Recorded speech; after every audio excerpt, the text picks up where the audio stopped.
Atazia hata Afrika nzima. Twende tukahubiri. Amerika twende. Wamama wote twende. Wababa tushimame. Watate wote.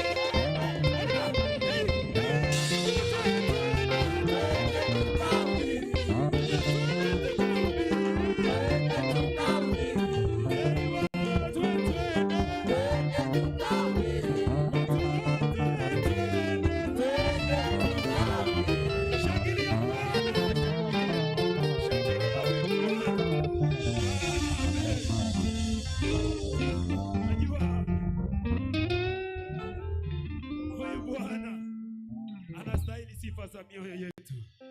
Ndio maana tunamwabudu, maana ameketi pahali pa juu sana. Ndio maana tutamwabudu tukisema, acha sifa hizi zimfikie kama manukato mazuri machoni pake.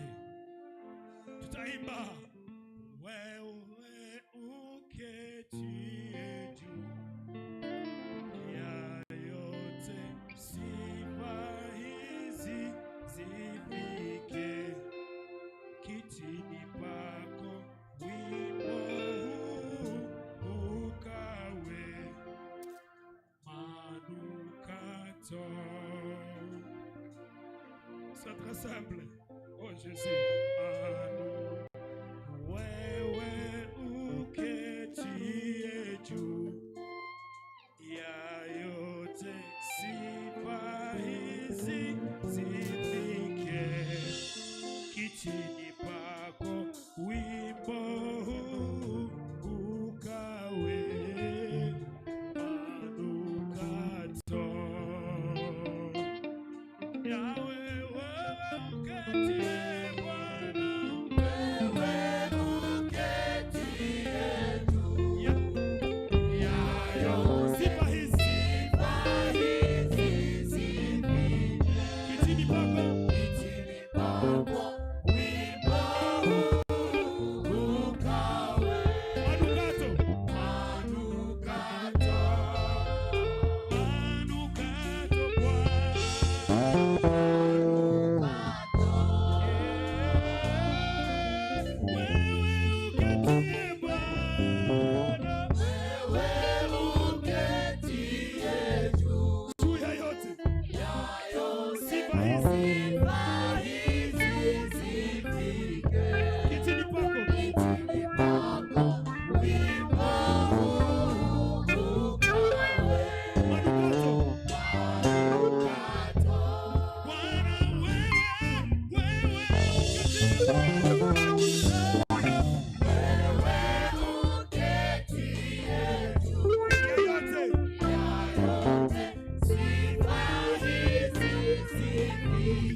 sifa hizi zifike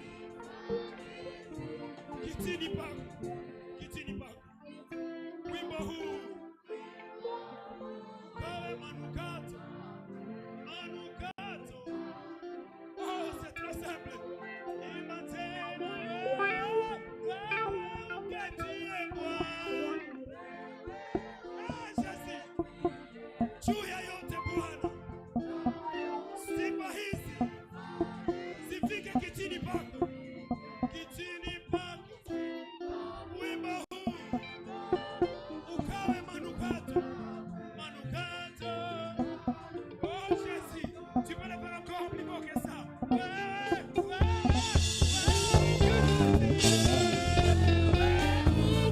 Juu ya yote Bwana, sifa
Ndio maana muda huu tuko mbele yako tukisema, ruhusu Bwana sifa zetu ziwe manukato mbele yako, wewe ambaye uliyetuumba ukatufanya vyombo vyako, ukatusafisha Bwana, ili tukuabudu, ili tukusifu, ili tukutii.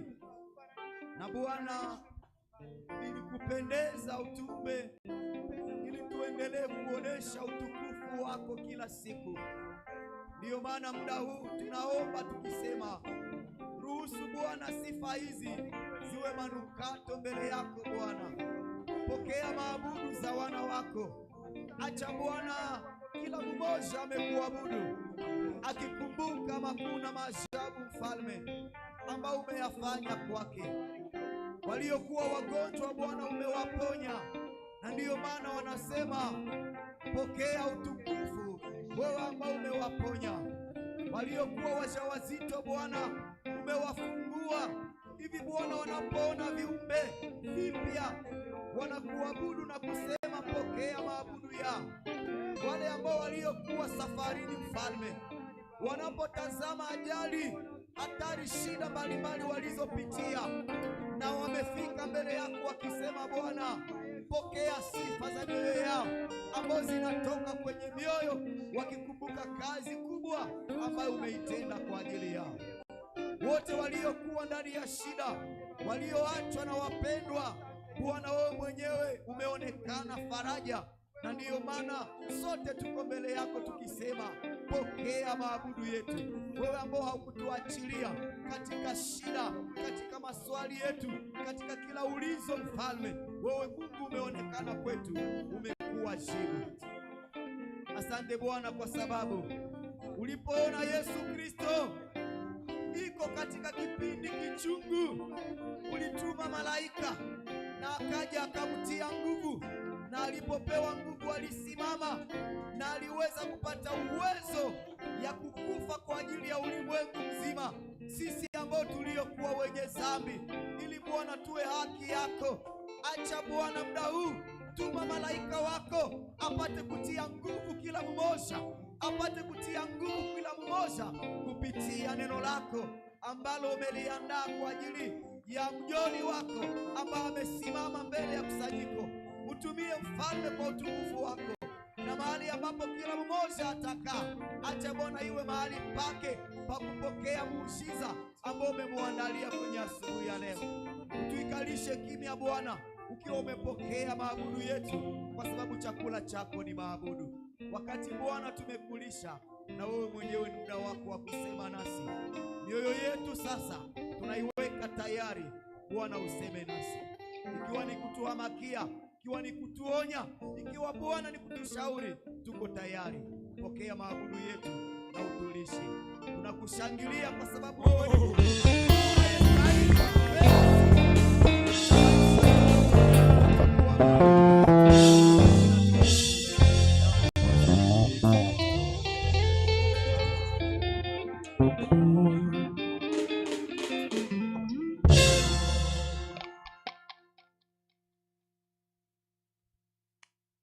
ni tunasimama,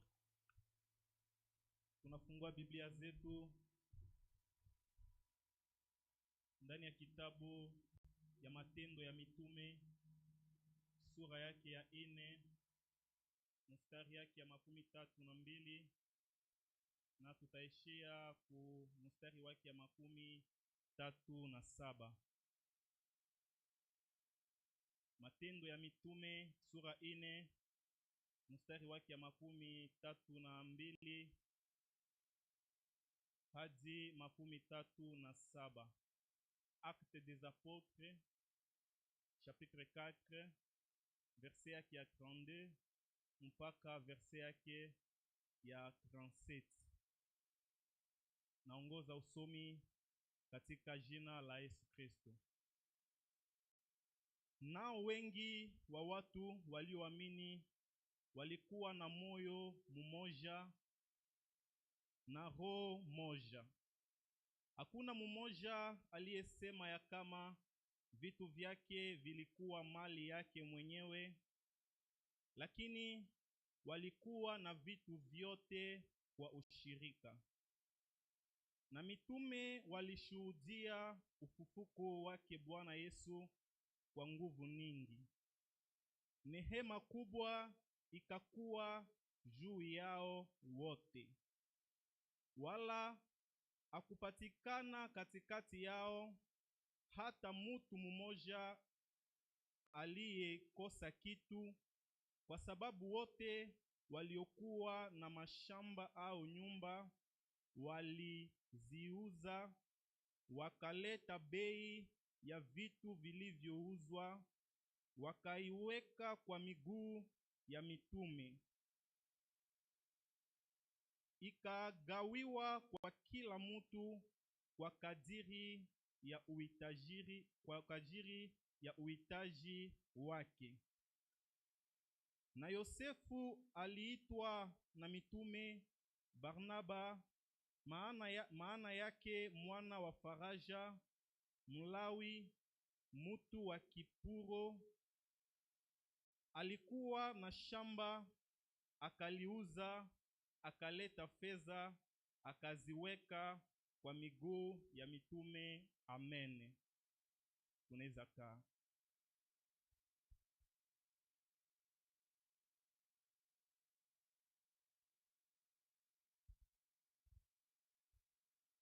Shalom tena. Basi ninashukuru tena Mungu ambaye amenipatia tena hii opportunity ya kusimama mbele yenu kutoa ujumbe ambaye Mungu anatayarisha kwa ajili ya nafsi yangu, kwa ajili ya nafsi yako, kwa ajili ya nafsi ya sisi sote. Imepita dimashe 2 sikukuwa pamoja nani. Nilikuwa niko nasomea pale kwa kanisa letu ya CBK Mapera, na niko nafundisha juma la mission. Mungu alikuwa pamoja nami na nilimaliza na salama. Na ninashukuru pia waongozi wa kanisa kwa sababu waliruhusu niende nifanye ile kazi mkijiji yetu. Katika usomi yetu tunatosha kichwa kubwa ambao inasema kanisa juu ya mulima na hali yake. Kanisa juu ya mulima na hali yake. Masiku inazopita tulizungumuza sana juu ya kanisa juu ya mulima. Sitaingia tena mu ile aspect, lakini tutaona tena hali ya kanisa ambao imeitwa kuwa juu ya mulima. Hali yake ni hali gani? Wandugu wapendwa, mahali tumetoka kusoma inatuonesha waziwazi hali ya kanisa la kwanza au communauté chrétienne wa kwanza wakati kanisa ilianza. Kanisa ilianza chini ya persecution au chini ya mateso kubwa sana. Nyuma ya Yesu Kristo kufufuka, wa mitume walipasha habari njema na dunia haikupenda ile kazi iendelee, sipokuwa walitesa kanisa sana kwa ile wakati. Kulikuwa Wakristo ambao walikuwa wako na kimbia, walikuwa ndani ya ukimbizi. Wakati walikuwa wako na kimbia, walikuwa wako na beba injili, wako naenda na injili pamoja na wako na pasha habari njema. Katika ukimbizi yao hawakukuwa na financement lolote. Watu wakajitoa kwa nguvu zao zote, kwa mali zao zote, kwa yote ambao Mungu alitia mikononi ya watu, paske walielewa kama Mungu anawatosha wapi. Jinsi walijua udamani ya wokovu au valeri ya wokovu, walisema hapana, hatutanyamaza kimya, acha tubebe habari njema iende mbele. Sipokuwa wenyewe walibeba habari njema mbali na Israeli, haikukuwa wa mitume, lakini ilikuwa wa Kristo wenyewe walikuwa wako na kimbia. Na moja ya wa Kristo, neno la Mungu inatuonesha Diakre Filipo ambao alifanya kazi wakati iko na kimbia, pia iko ndani ya ukimbizi na iko nafanya kazi, na ile kazi tu ndio Mungu anatuita tufanye. Sepukwa tuko katika hii mwezi ya mission juu ya kubeba habari njema iende mbali. Leo tuko ndani ya 14 province mu nchi yetu, me tunapenda kupitia effort yako, kupitia effort yangu, tuingie mu Kongo yote, mu 26 province yote. Inawezekana. Haleluya. Inawezekana kama tunajiunga mkono, tunasimama, tunapasha habari njema. Hii kazi Mungu ataonesha utukufu yake. Gisi ninasema kanisa juu ya mulima na hali yake.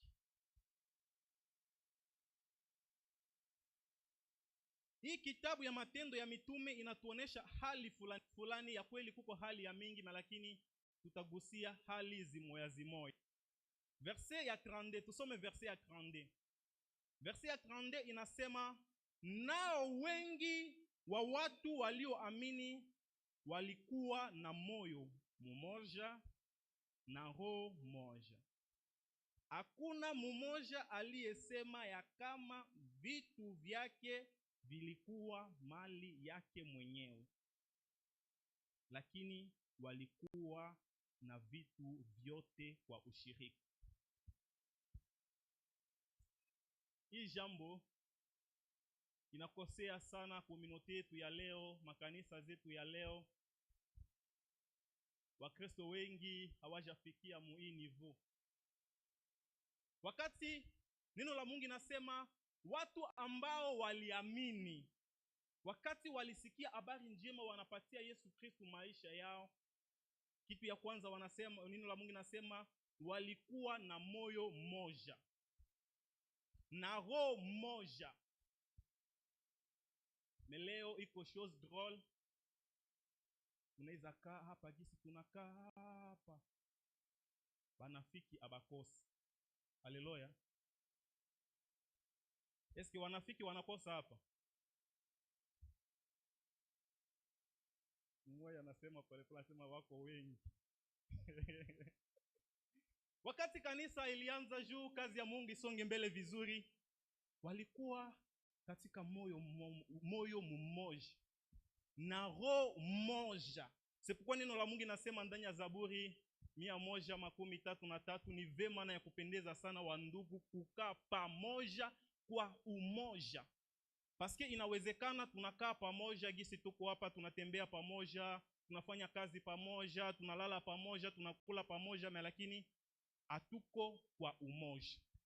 Sepukwa neno la Mungu nasema ni vema wakati tunakaa pamoja, umoja pia ionekane. Wakati umoja inaonekana, ni pale njo Mungu anaamuru baraka. Pale njo Mungu anaamuru uzima. Na kitu ya kufuata, wakati walikuwa katika moyo mmoja na roho mmoja, neno la Mungu nasema hakuna mmoja aliyesema ya kama vitu vyake vilikuwa mali yake mwenyewe. Hakuna mmoja aliyesema ya kama vitu vyake vilikuwa mali yake mwenyewe, lakini walikuwa na vitu vyote kwa ushirika. Wakristo wa kwanza walielewa ya kwamba enye niko nayo, iwe kidogo, iwe kwa kadiri gani, iwe ya mingi, haiko mali yangu mwenyewe. Ni mali yangu, ni mali ya Mungu, ni mali ya wengine. Sepukwa neno la Mungu nasema, wakati inaonesha ile hali jinsi walikuwa, anasema hakuna mmoja aliyesema ya kama vitu vyake vilikuwa mali yake mwenyewe. Walielewa ya kwamba wakati Mungu anawabariki, anatia quelque chose mikononi mwao, wako tu wa mahakili, le gérant, ndio vile wa mahakili, wako wa mahakili, le gérant, maetanda ya vitu vyenye aviko vyabo. C'est pour enye iko preuve simple, c'est pourquoi tunasema kasa yote slogan ke gisi tulikuya mkono mtupu na vile tu ndio tunarudia. Hakuna mtu mwenye anatokaka ulimwenguni wakati tunaenda kumupeleka mshamba ya kupumzika tunambeba na masheke zake ya banki. Hata mwile siku mimi najua gisi bashangaa hii kiatu yangu hii wataipiganiaka hayo. Sitaendaka nayo. Ni kuonesha tu simplement yote yenye tuko nayo haiko mali yako wenyewe. Mwenye mali kwanza haiko, ni Mungu yeye mwenyewe anakupatia ile gérance.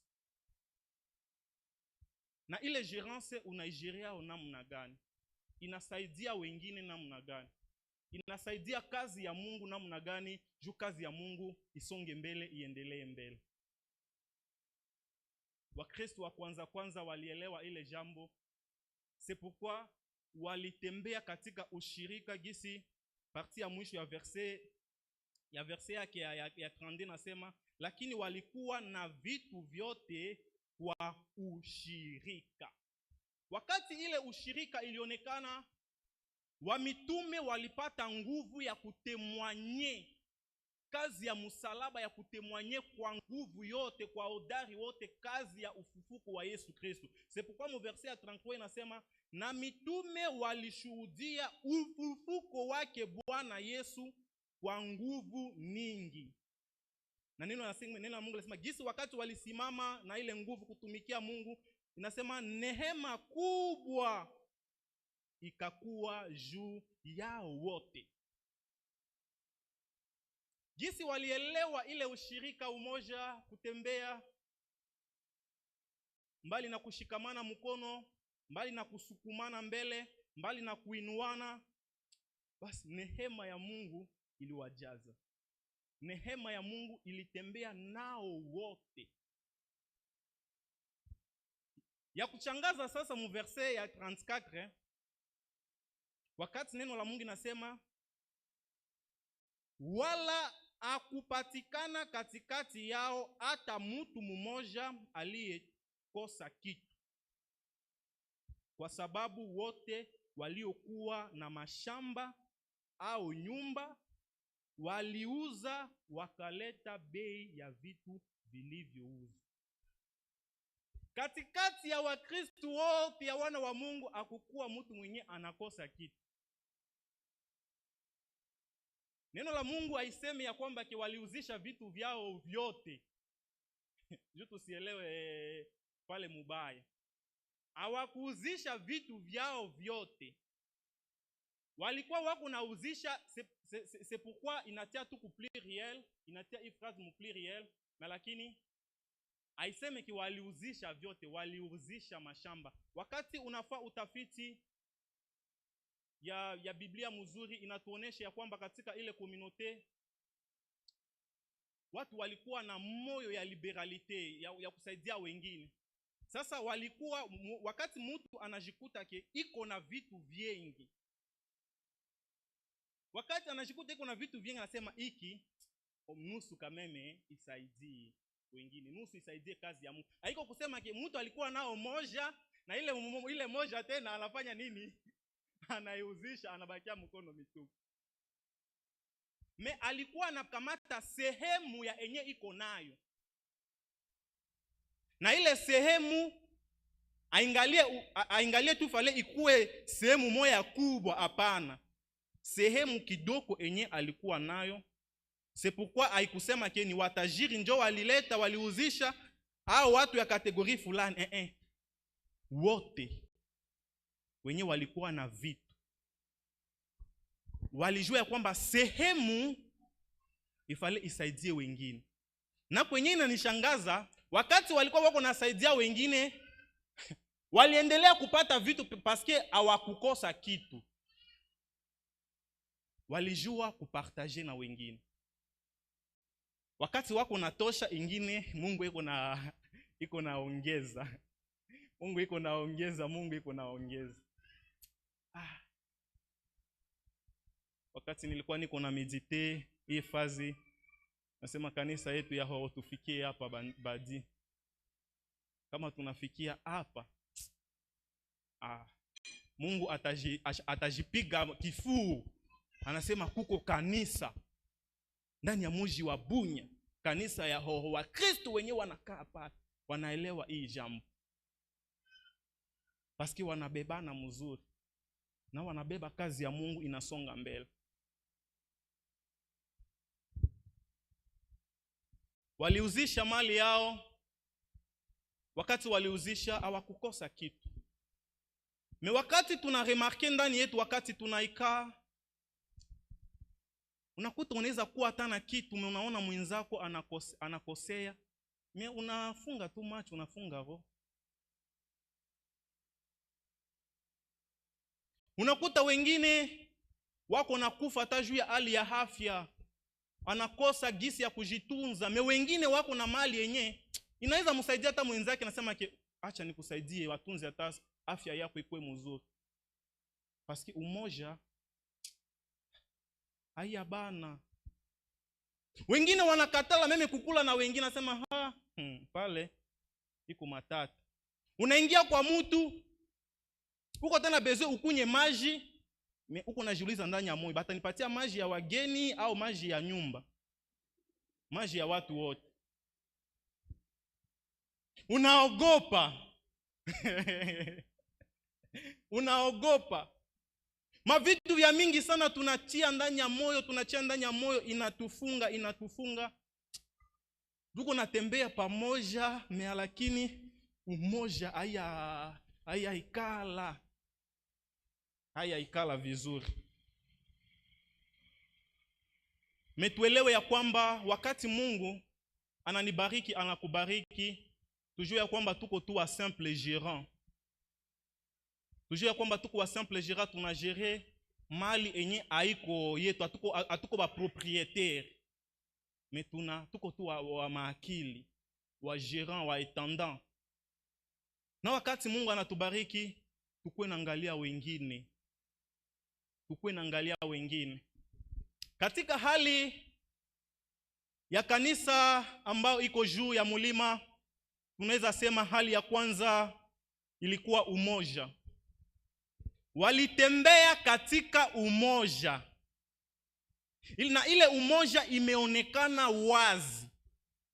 C'est pourquoi neno la Mungu inapenda, c'est pourquoi Mungu anapenda na sie katika kanisa letu ya Hoho tutembee katika umoja.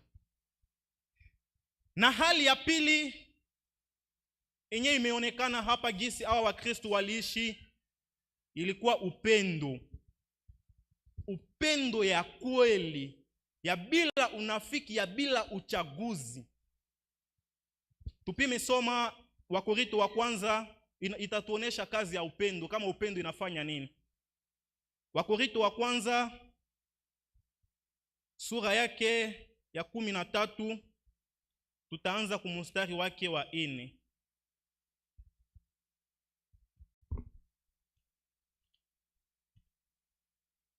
Wakorintho wa kwanza, 1 Corinthiens chapitre yake ya 13.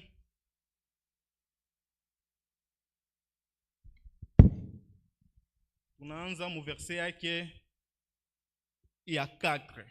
Neno la Mungu nasema hivi: mapendo yanavumilia. Fali kukuwa na uvumilivu. Ni upole. Mapendo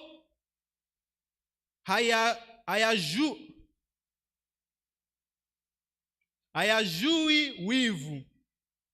Mapendo hayajisifu.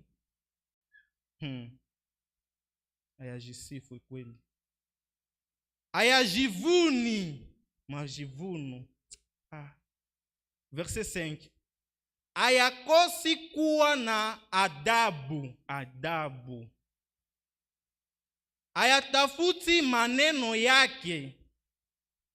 Hayakasiriki mbio.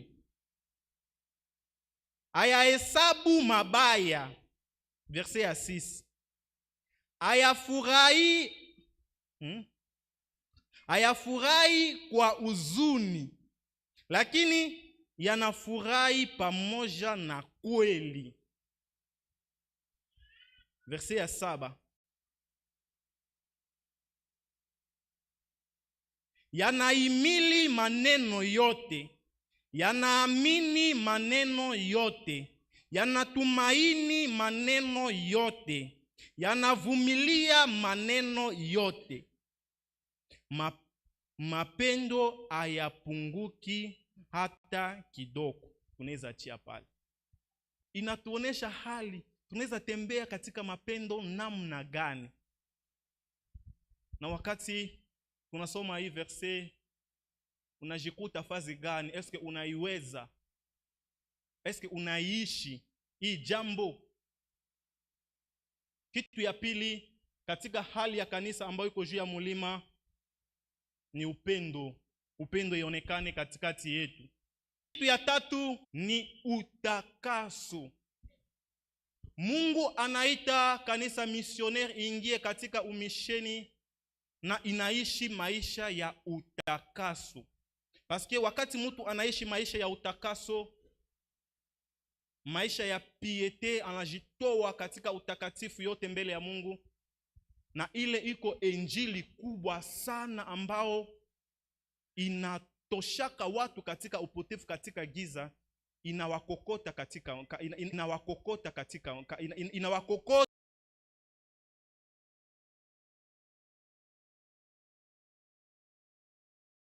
watu wanatutemwanye vizuri kia kweli pale kuko Mkristo, kuko watu kia kweli pale kuko Mkristo, kuko watu, kuko mtu.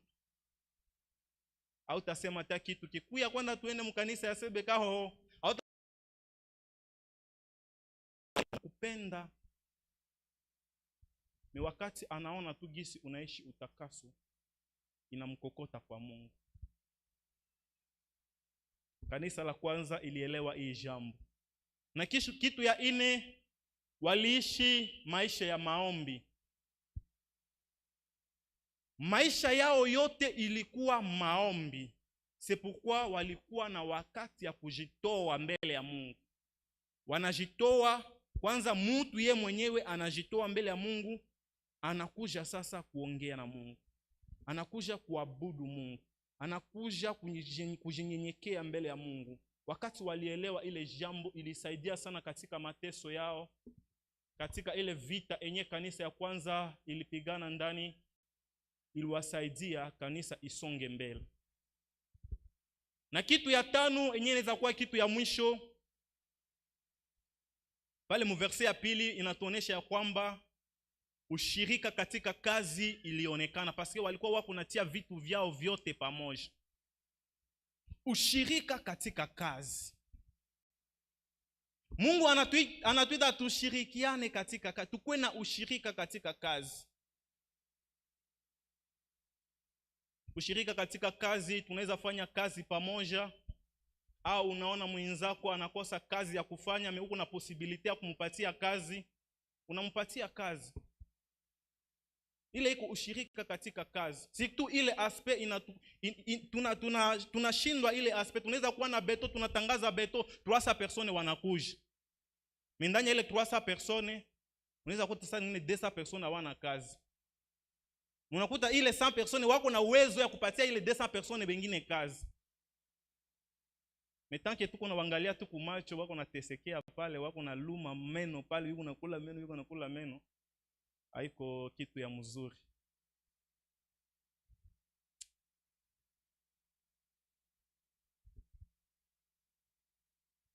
Huo kesio mwe inanikuya mukicho. Muniruhusu nitatembea kadoko. Mama Jidite, ushaka tumikisha moto ya kuni?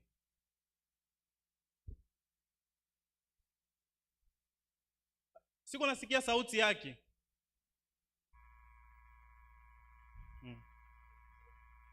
Ndio shaka itumikisha. Mtupatie mikro ingine. Anasema shaka tumikisha moto ya kuni. Tufuate kwa makini yote.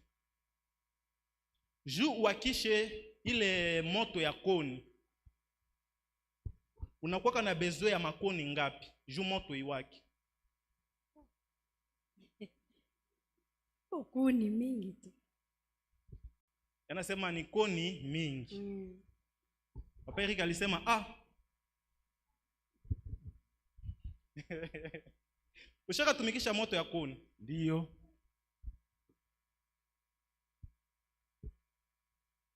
Wakati unatumikisha moto ya kuni, unatumikishaka dimension ya kuni mwelelea au unachangaka madimension? Juu moto iwake mzuri. Hivi moto iwake ilibidi utumikishe unachanga kidogo kidogo na kubwa kubwa. Unachanga kidogo kidogo inaweza kusaidia kubwa kubwa kuwaka mbio. Ya kidogo kidogo itasaidia kubwa kubwa kuwaka mbio.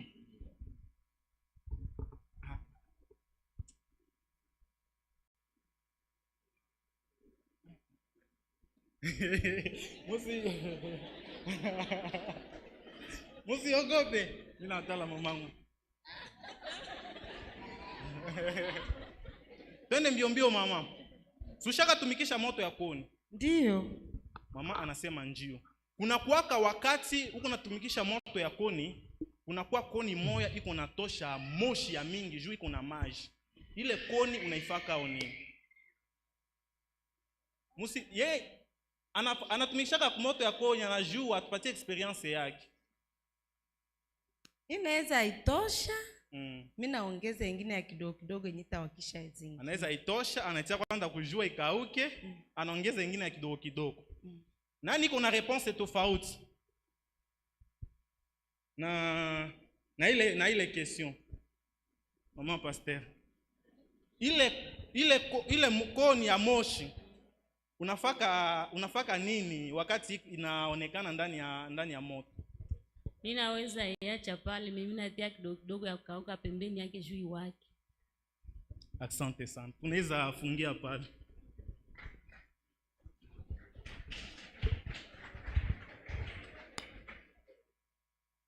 Hii example inatuonesha hali ya kanisa ya mbele.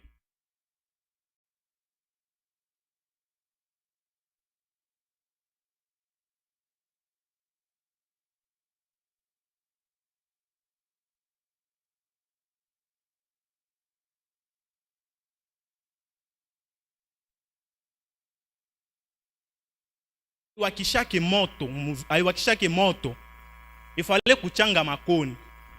Na kama vile unakamata koni ya mweleleo iko na dimension moya, asagisi niko hapa mwi dimension yangu. Unakamata tu machevro tiketiki ya dimension moya. Na ile koni ile moto itakusumbua. C'est pourquoi tunachangaka ma dimension ya makoni. Tunatola ya kabambi, ya kamwaene, na ya kidogo. Na papa Eric alisema hapa, nilifurahia response yake, anasema koni ya kidogo kidogo ndio inasaidia bakubwa kubwa kufanya nini? Kuwaka mbio.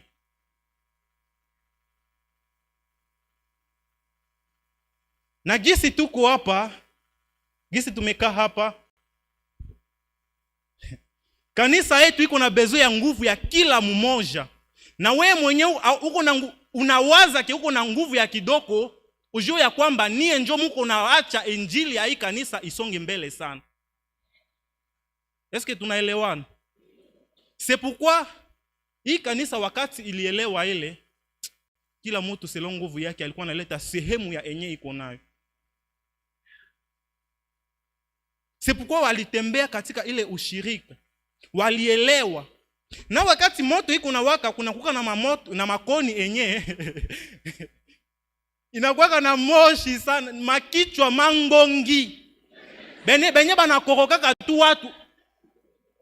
Awako ndani ya korale au wako? Kama nani?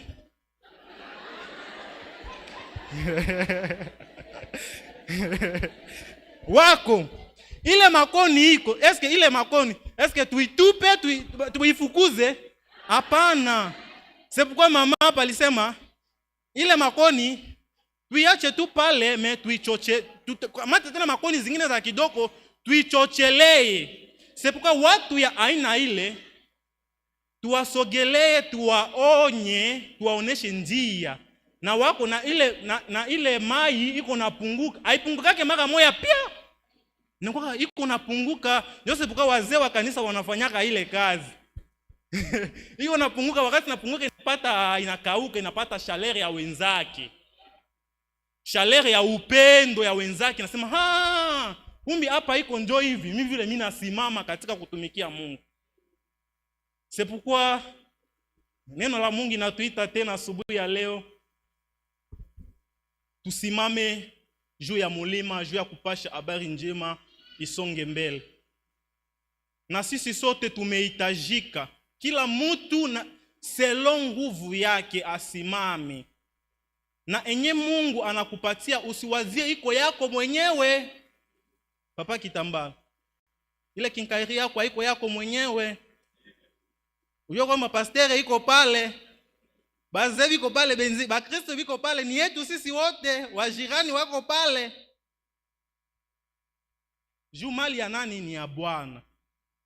Wakati tunaelewa ile jambo, Mungu atatubariki sana. C'est pourquoi tunaona hali ya umoja ilikuwa katikati yao, upendo ilionekana ndani yao, maisha ya utakaso ilionekana, walidumu katika maombi na ushirika katika kazi ilionekana kati yao. C'est pourquoi Mungu anaita tena kila mmoja asimame katika zamu yake na nguvu yake yote kwa